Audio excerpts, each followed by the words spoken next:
before the world ever knew his name, before cities glowed at night, before electricity became a part of everyday life, there was a young boy who everyone believed would fail. His teachers said he wasn't smart enough. His classmates laughed at him. People whispered that he was slow, different, a child who would never achieve anything great. That boy was Thomas Edison.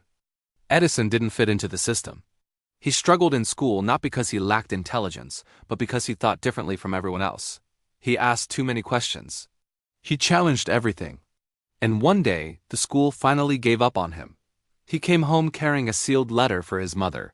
She opened it, read it silently, and tears filled her eyes. Edison looked at her, worried, but she smiled and said, "Thomas, your teacher says you're too intelligent for this school. They don't have anyone good enough to teach you. So from now on, I will teach you myself." Years later, after his mother passed away, Edison found that same letter.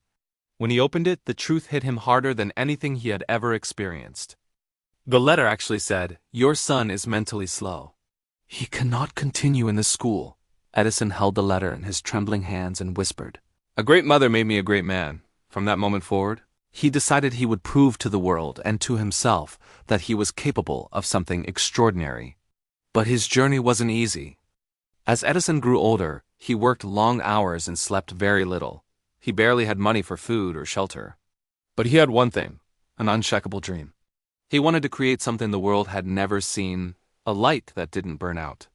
A light that could remove darkness from every home, every street, every night of the world. People mocked him. They told him it was impossible. They said candles and oil lamps were enough. Some even laughed openly. This young man thinks he can replace the darkness of the world. But Edison didn't argue. He simply went back to his workshop. He experimented with thousands of materials: cotton, bamboo, metal wires, paper, even hair fibers. Some bulbs exploded. Some melted. Some burned out in seconds. Some didn't light at all. Every time someone asked, "Edison, why don't you stop?" he simply smiled and answered, "I haven't failed. I've just found 10,000 ways that won't work." Then, one unforgettable night, surrounded by broken glass, wires, and failed attempts, Edison connected a new filament. He held his breath, flipped the switch, and the room filled with a warm, steady, glowing light. It didn't flicker. It didn't burn out. It didn't die. It shined, and with it, a new era began, but life wasn't done testing him. 1 year later, a fire broke out in Edison's factory. Flames rose higher than the roof. Machinery melted. Years of work, research, and inventions turned to ash. Workers cried helplessly. Everything was gone. Reporters rushed to find Edison, expecting to see him broken, devastated, defeated. Instead, they found him smiling at the fire. He turned to them and said, "Bring my children."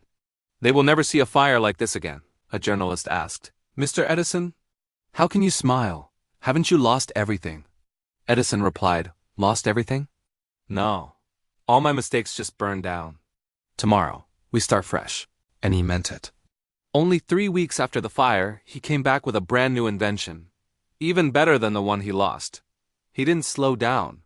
He didn't stop. He didn't quit. Because Edison understood one truth: greatness isn't something you're born with.